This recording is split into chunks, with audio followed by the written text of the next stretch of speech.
Dean Wojcik had been riding for 14 hours straight through the Appalachian Mountains on a Thursday in October, coming back from a Veterans Day poker run in Roanoke on a 2018 Street Glide that was running hot and a body that was running hotter, his bad hip screaming from the vibration and his lower back locked into a shape it wasn't going to forgive.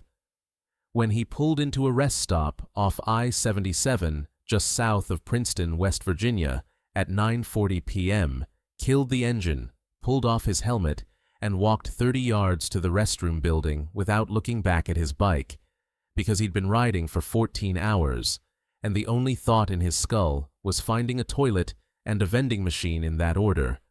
And when he came back 11 minutes later, carrying a bottle of water and a pack of peanuts, he found a boy sitting in his left saddlebag, curled up with his knees against his chest and his sneakers hanging over the edge, 7 years old, 60 pounds, wearing a green dinosaur t-shirt and shorts that were too big for him.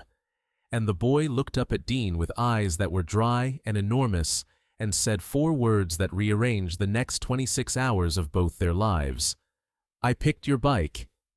What happened next would lock down a rest stop in the West Virginia mountains, bring 6 motorcycles through the fog on I-77 before midnight, and connect a boy in a saddlebag to a mother in Charleston who hadn't slept in a bed for 9 days because sleeping meant the phone might ring and she might not hear it. The rest stop sat on the eastbound side of I-77, where the highway cuts through the Appalachian Plateau, somewhere between Princeton and Bluefield, in that part of southern West Virginia where the mountains stop being scenic and start being geography. Steep, dense, fog-choked valleys with 2-lane roads that twist through hollows where cell service goes to die. The rest stop was state-run and underfunded. A cinder-block building with restrooms, a vending area with machines that took only exact change, and a covered picnic shelter with 4 tables bolted to a concrete pad. The parking lot held maybe 20 spaces. At 9:40 on a Thursday night in October, there were 6 vehicles: Dean's Street Glide, a minivan with Ohio plates, 2 tractor-trailers idling at the truck spaces, a beat-up Nissan Pathfinder parked sideways across 2 spots, and a gray Dodge Ram with no plates at the far end near the tree line, engine off, lights off, sitting in the dark like it was trying not to be noticed. Dean Timber Wojcik was 44 years old, 6'3", 280 pounds, with a frame that looked like it had been built to carry weight, and then had more weight added on top of it. His beard was reddish-brown, full, untrimmed at the edges, the kind of beard that made his face look like it was wearing its own coat. His arms were thick from 20 years of physical labor, first in the Army, then at the sawmill he'd run since 2016, and every inch of forearm was covered in ink. His left arm carried a detailed combat engineer castle, the insignia of the Army Corps of Engineers, surrounded by concertina wire and the coordinates of a bridge he'd built in Helmand Province that had saved a convoy from an IED detour. His right arm was a full sleeve of Appalachian imagery, black bears, hemlocks, a detailed copperhead snake winding from wrist to elbow. His knuckles were tattooed with block letters, send and hold, combat engineer radio calls that meant, "We're building," and "We're not leaving." He wore a black leather vest with the Ridgeline MC center patch, a mountain ridgeline silhouette over crossed axes, his road captain diamond, and a small wooden crosspin that his daughter had carved in shop class when she was 12. Subscribe to Asphalt Angels and tell us in the comments where you're watching from. Because this story starts with a 7-year-old boy who chose a motorcycle saddlebag as his way out. Timber had been a combat engineer for 10 years. The guys who build bridges under fire and blow up the ones the enemy wants to use. He'd done 2 tours in Afghanistan, building forward operating bases, clearing roads, and constructing bridges in valleys where the Taliban put IEDs the way farmers put seeds, everywhere, patiently, and with the confidence that eventually someone would step on one. He'd come home in 2015 with a Bronze Star, a hip replacement at 33, and an understanding of structures that went deeper than architecture. He understood how things held together and how they came apart, and he applied that understanding to everything: buildings, machines, situations, people. He ran Wojcik Timber and Lumber now, a sawmill operation outside of Fayetteville, West Virginia, that employed 14 guys and processed hardwood for furniture makers across the state. His hands were scarred from saw work. His hearing was damaged from demolitions. He was the kind of man who looked at a problem and saw load-bearing walls and stress points and failure modes. He'd been walking back from the restrooms, cracking open the water bottle, when he saw the movement on his bike. His first thought was, raccoon. The rest stop had them, and they got into everything. His second thought was theft. Someone going through his saddlebags looking for a wallet or a phone. He shifted his path, angled toward the bike, and when he was 10 feet away, he saw the sneakers. Small, white, hanging over the edge of the left saddlebag, the hard leather kind, unlatched because Timber never locked them at rest stops. He stopped. The boy was curled inside the saddlebag the way a cat curls into a space too small for it, knees up, arms wrapped around his shins, his body compressed into the leather cavity that normally held rain gear and a tire repair kit. He was small enough to fit. Barely. His green dinosaur t-shirt was dirty at the hem. His shorts were belted with a piece of rope. His hair was brown and needed cutting and looked like it had been washed with hand soap recently. The boy looked up at Timber. No fear, no tears, no startled response. He looked at Timber the way a person looks at someone they've already evaluated and decided to trust, calmly, directly, with the patience of a child who has made a decision and is waiting to see if it was the right one. I picked your bike. Timber looked at the boy. He looked at the parking lot. He looked at the gray Dodge Ram at the far end, with no plates and no lights, and a shape behind the steering wheel that might have been a person and might have been a headrest. Why'd you pick mine? Because of the patches. The boy pointed at the vest. The other bikes I've seen don't have those. The ones with patches usually help. Timber set the water and peanuts on the seat of his bike. He crouched down, slowly, the way you crouch near a stray dog, making yourself smaller, until his face was level with the boy's face. His knees popped, his hip protested. He ignored both. What's your name? Nolan. How old are you, Nolan? 7. Who brought you here? The boy's eyes moved, not to Timber, but past him, toward the gray Dodge Ram at the end of the lot. Then back. Quick. The kind of glance that a child learns to do when looking at the wrong thing for too long gets noticed. He's in the truck. He falls asleep after he takes his pills. I waited until he was asleep. And here it was. The moment. The fork. Because Timber's engineer brain was doing what it always did, running structural analysis on a situation, checking the load-bearing walls, finding the stress points. A 7-year-old boy had waited for an adult to fall asleep, had walked across a dark parking lot, had evaluated multiple motorcycles, had chosen the one with patches, and had climbed into a saddlebag. That wasn't panic. That was a plan. A 7-year-old boy had built a plan the way Timber built bridges, one step at a time, load-tested, with a clear objective: get to someone who would help. But what if this was a custody thing? What if he was the boy's father, and the boy was running from a bedtime he didn't like? What if the pills were blood pressure medication, and the truck was a tired dad on a road trip? Timber looked at the rope belt. He looked at the dirty hem. He looked at the boy's eyes, brown, steady, dry, and he thought about every structure he'd ever assessed, every bridge he'd ever tested, and the one thing he knew for certain about load-bearing walls: when they start to lean, they don't lean back. Nolan, is that man your dad? No. Do you know his name? He said to call him uncle. He's not my uncle. If this story has touched your heart, share it and subscribe to Asphalt Angels, because a 7-year-old boy picked a motorcycle in a dark parking lot the way a drowning kid picks a life raft, not randomly, but by looking for the patches. Timber pulled his phone out. He dialed 911 with one hand and texted the Ridgeline group chat with the other. To 911.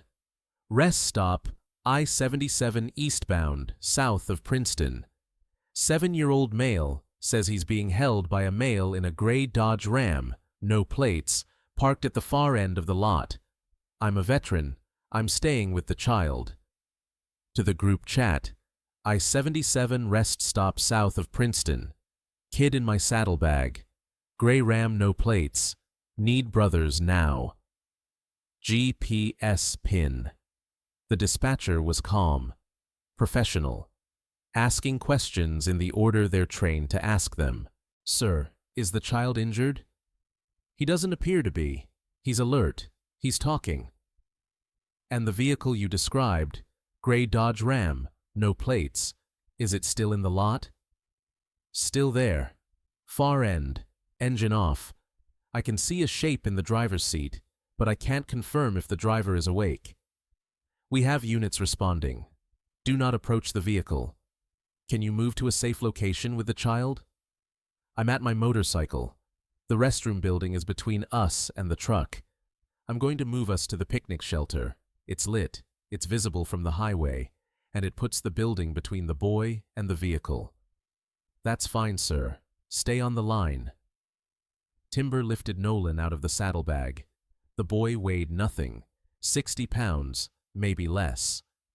He set him on his feet on the asphalt, and the boy's hand immediately found Timber's hand and gripped it, not his fingers, his whole hand, both of the boy's hands, wrapping around Timber's massive tattooed fist like a climber gripping a rope.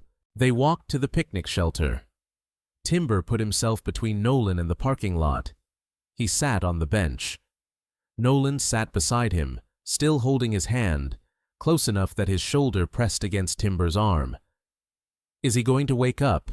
Nolan asked. Doesn't matter if he does. I'm not going anywhere. He wakes up fast sometimes, even with the pills. Nolan, look at me. The boy looked. I built bridges in Afghanistan that held 60-ton tanks. You think I can't hold this bench? The boy almost smiled. Not quite. But the muscles around his mouth moved in the direction of a smile, and that was enough. If you're watching this Asphalt Angels story, hit that hype button right now. It's free, takes 1 second, and helps this reach more people. Now, back to the story. The Ridgeline MC responded the way mountain men respond, scattered across the hollows, far from everything, but moving fast once the call went out.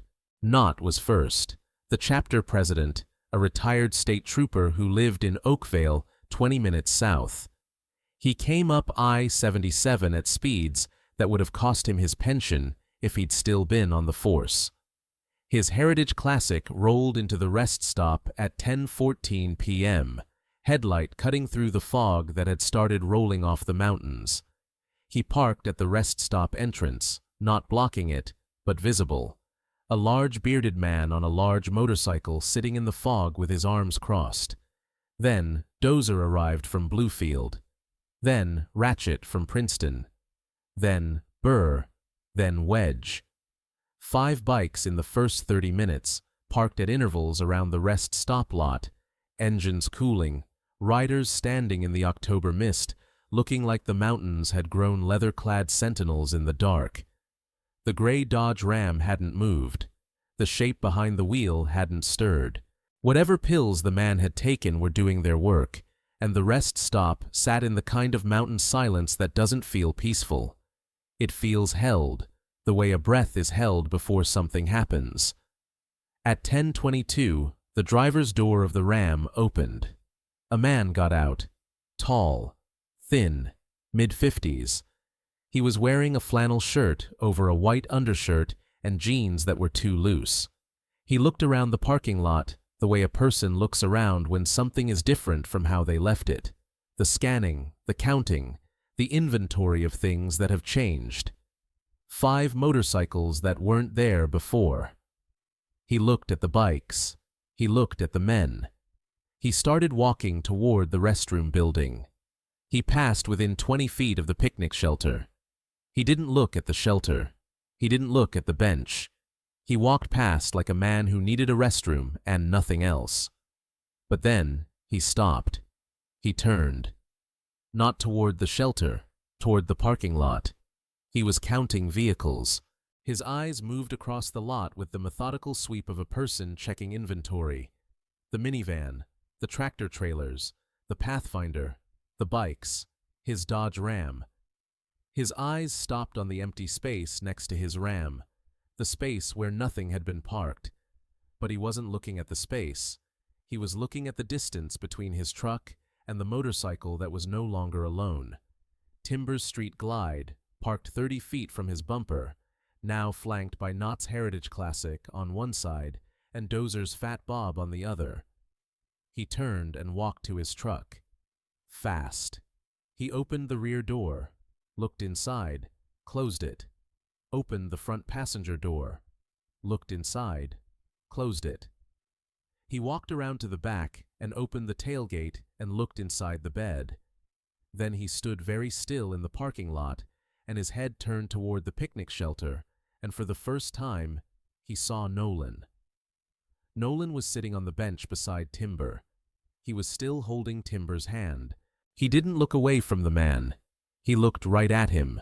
7 years old, 60 pounds, sitting in the yellow light of a covered picnic shelter next to a 280-pound combat engineer with "Send Hold" tattooed across his knuckles, and the boy did not look away. The man started walking toward the shelter. Timber stood up. All 6'3" of him, all 280 pounds. He didn't step forward. He just stood, the way a load-bearing wall stands, the way a bridge abutment stands, the way things that are not going to move stand. "That's my nephew," the man said. His voice was controlled, almost friendly. "He sleepwalks. I'm sorry if he bothered you." "He didn't bother me. I'll just take him and we'll get going." "Can't do that." "Excuse me?" "Police are on the way. Should be here any minute. If he's your nephew, that'll sort itself out quick." "I don't need the police. He's my nephew. He sleepwalks." "He told me he's not your nephew." The friendliness left the man's face the way color leaves a face when blood drops, all at once, from the edges inward. What was left was gray and sharp and calculating. "He's 7. He says all kinds of things. He has behavioral issues. His mother asked me to." "His mother didn't ask you anything." That was not. He'd walked from the entrance to the shelter without anyone noticing. The quiet walk of a man who'd spent 30 years approaching vehicles on highway shoulders at night. He was standing 6 feet behind the man, arms crossed, beard catching the fog. The man turned, saw Knott, saw the vest, turned back to Timber, saw Timber, turned to the parking lot, saw Dozer, saw Ratchet, saw Burr and Wedge standing by their bikes in the fog like statues that breathed. He ran. Not toward the shelter, not toward Timber. He ran toward his truck, the gray Ram with no plates, the truck that was supposed to be anonymous, the truck that was supposed to disappear. He covered 15 feet before Knott moved. Knott didn't chase. Knott stepped sideways, 1 step, the precise lateral movement of a man who'd done 1,000 felony stops, and put himself between the man and the Ram. The man tried to go around. Dozer was there. The man stopped. He stood in the middle of the parking lot, breathing hard, surrounded by fog and motorcycles and men who did not move. If Asphalt Angels has become part of your week, consider joining the channel membership. Just a couple bucks a month keeps these stories coming. Links below, and hit that hype button if you haven't already.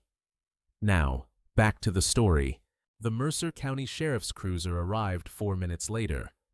Then, a West Virginia State Police unit. Then, 20 minutes after that, an unmarked car from the state's Internet Crimes Against Children task force that had been working a case across 3 counties and recognized the vehicle description from a report filed in Charleston 9 days earlier. The man's name was Warren Dale Stroup, 56 years old, no relation to Nolan, no nephews, no sleepwalking story that would survive a single question from a trained investigator. Stroup had been living in a rented trailer outside Hinton and had taken Nolan from a neighborhood playground in Charleston's west side on a Tuesday afternoon 9 days earlier. He'd driven south into the mountains on Route 19, then east on secondary roads, staying in the hollows where the cell towers don't reach and the county roads don't have cameras. He'd removed his plates on day 2. He'd paid cash for gas. He'd told Nolan his mother had sent him. He'd told him the police were looking for Nolan because his mother was in trouble. He'd told him if anyone found out where Nolan was, his mother would go to jail. For 7 days, Nolan had believed it. The way 7-year-olds believe, totally, helplessly, with the trust that adults are telling the truth, because why would an adult lie? On day 8, at a gas station in Peterstown, Nolan had heard a radio. It was playing in the station's garage bay, and the news came on, and the newscaster said his name. Nolan Beckett, age 7, missing from Charleston. Missing. Not wanted. Not in trouble. Missing. His mother wasn't in jail. His mother was looking for him. Every word Stroup had said was a lie, and the radio had told the truth in 30 seconds. He'd spent the next 24 hours planning. He watched Stroup take the pills every night, over-the-counter sleep aids, 3 at a time, with a beer. He watched how long it took for Stroup to fall asleep. He watched how the rest stops worked, where the lights were, where the people were, where the trucks parked, and he watched the motorcycles. He'd seen bikers at 2 rest stops before this one. At the first, the bikes had no patches. At the second, the riders were wearing t-shirts, no vests.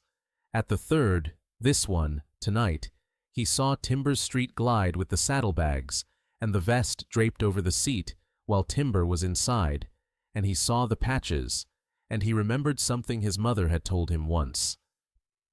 If you're ever lost and you see bikers with patches, they're usually the good ones. He'd climbed out of the Ram while Stroup slept. He'd walked across the parking lot in the dark. He'd unlatched the saddlebag. He'd watched Timber open it earlier. He knew how the clasp worked. And he'd climbed inside, and he'd waited. Corinne Beckett got the call at 10:55 p.m. She was sitting in the living room of her sister's apartment in Charleston, where she'd been staying since day 3, because her own apartment had become a command center for the search, and she couldn't sleep on a couch surrounded by flyers with her son's face on them. She was holding her phone in both hands the way people hold phones when they're waiting for them to ring. Not scrolling, not texting, just holding, like a prayer that has a screen. She drove from Charleston to Princeton in 2 hours and 11 minutes. The mountain roads at night, the fog, the curves she couldn't see until she was in them.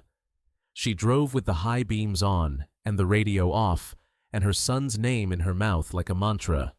Nolan, Nolan, Nolan.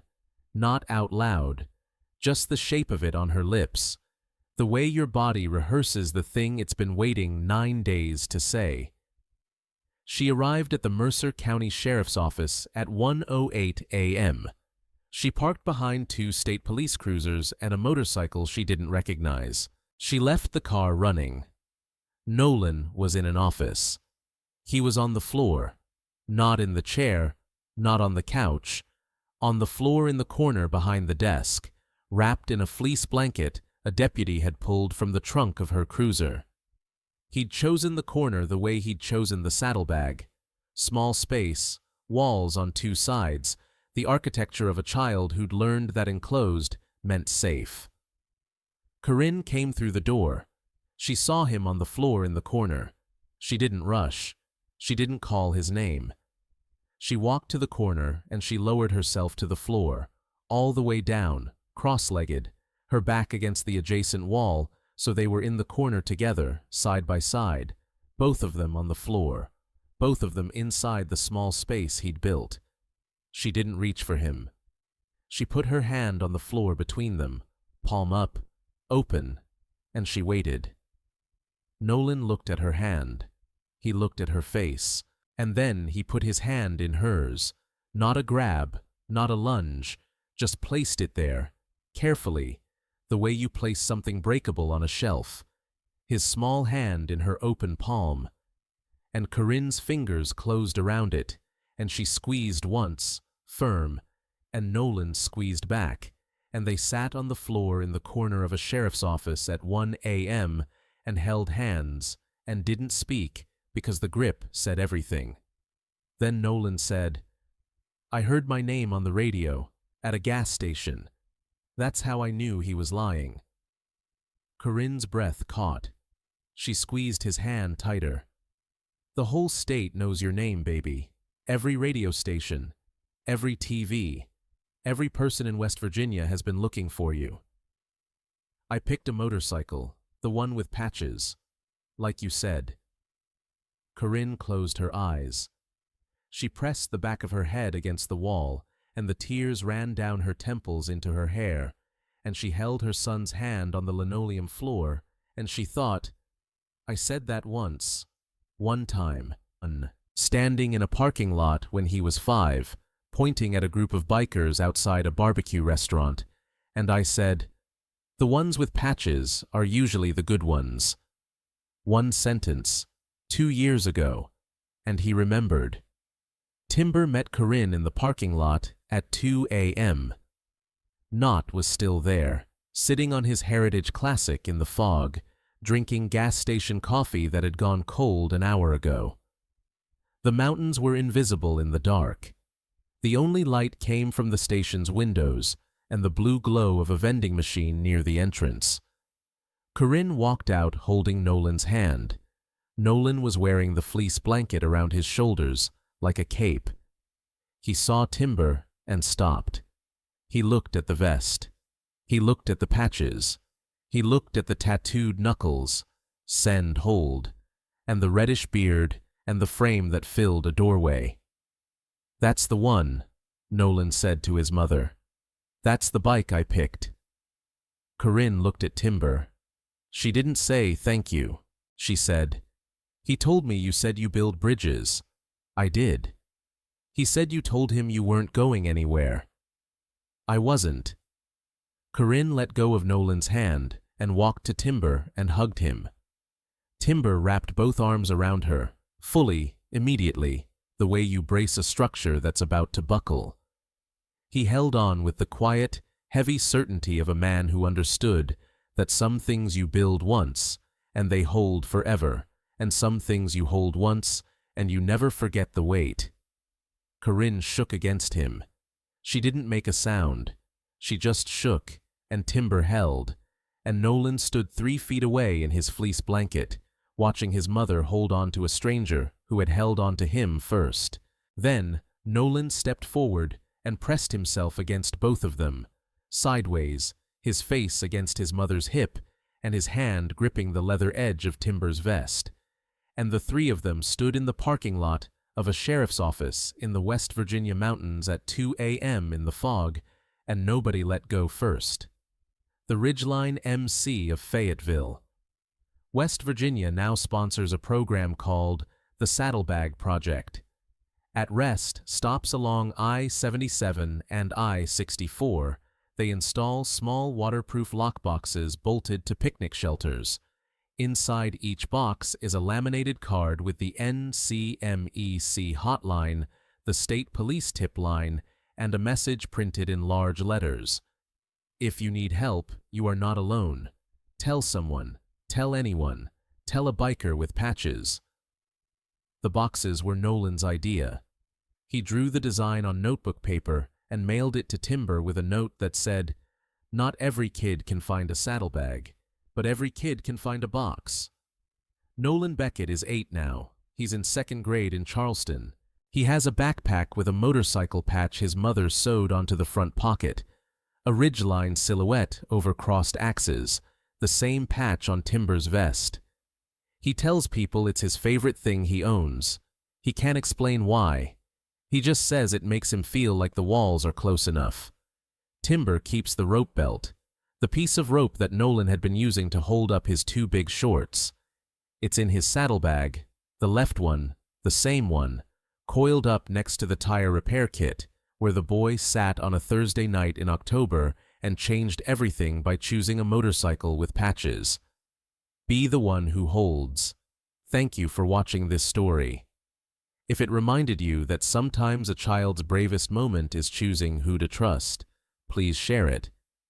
Subscribe to Asphalt Angels for more stories proving that a vest with patches might be the safest place a kid can find. Tell us in the comments, has a child ever trusted you when they didn't have to?